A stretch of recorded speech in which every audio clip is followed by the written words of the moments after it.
ಸ್ಟೇರಿಂಗನ್ನು ಯಾವತ್ತೂ ಈ ಜಾಗದಲ್ಲಿ ಟಾಪ್ ಪೊಸಿಷನಲ್ಲಿ ಈ ಥರ ಹಿಡ್ಕೊಂಡು ಡ್ರೈವ್ ಮಾಡೋಕ್ಕೆ ಹೋಗಬೇಡಿ. That is not safe. ಅದೇನಕ್ಕೆ ಅಂತ ನಾನು ತಿಳಿಸ್ಕೊಡ್ತೀನಿ.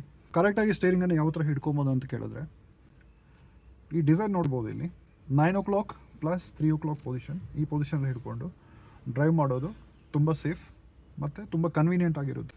ಸೊ ಇಲ್ಲಿ ಜಾಸ್ತಿ ಪ್ರೆಷರ್ ಬೀಳಲ್ಲ. ಸೊ ಅದೇ ಥರ ಇನ್ನೂ ಸ್ವಲ್ಪ ಕಂಫರ್ಟಾಗಿ ನಿಮ್ಗೆ ಗಾಡಿ ಓಡಿಸ್ಬೇಕಂತ ಹೇಳಿದ್ರೆ ನೀವು ಇಲ್ಲಿ ಹಿಡ್ಕೋಬೋದು. ಸೊ ಆರ್ಮನ್ನು ಇಲ್ಲಿ ಈ ಥರ ರೆಸ್ಟ್ ಮಾಡಿಕೊಂಡು ಸೊ ಈ ಥರನೂ ಕೂಡ ಗಾಡಿ ಓಡಿಸ್ಕೋಬೋದು.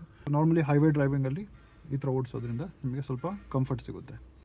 ಇದು ಇಲ್ಲಾಂದರೆ ಈ position. So this is a right position for holding the steering wheel.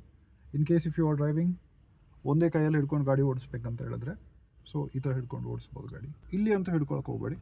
First of all ಇಲ್ಲಿ ಹಿಡಿದ್ರೆ good bye. First of all ಇಲ್ಲಿ ಹಿಡ್ಕೊಂಡ್ರೆ ನಮಗೆ ವೆಹಿಕಲ್ ಕಂಟ್ರೋಲ್ ಬಂದು ಅಷ್ಟು ಕರೆಕ್ಟಾಗಿ ಸಿಗಲ್ಲ. ಓಕೆ, ಇನ್ನೊಂದು ಮೇನ್ ಥಿಂಗ್ ಏನಂದರೆ ಈ ಥರ ಹಿಡ್ಕೊಂಡು ಗಾಡಿ ಓಡಿಸೋದ್ರಿಂದ ಇನ್ ಕೇಸ್ ಗಾಡಿ ಓಡಿಸೋವಾಗ ಸಪೋಸ್ ಆಕ್ಸಿಡೆಂಟ್ ಆಗಬಾರ್ದು. ಇನ್ ಕೇಸ್ ಎಲ್ಲಾದರೂ ಆಕ್ಸಿಡೆಂಟ್ ಆಯಿತು ಬೈ ಚಾನ್ಸ್, ಇಲ್ಲಿ ಈ ಜಾಗದಲ್ಲಿ ಬಂದು ಏರ್ ಬ್ಯಾಗ್ ಇರುತ್ತೆ. It is like a balloon which opens at very high velocity. So around 320 km/h ಸ್ಪೀಡಲ್ಲಿ ಈ ಏರ್ ಬ್ಯಾಗ್ ಬಂದು ಹೀಗೆ ಓಪನ್ ಆಗುತ್ತೆ.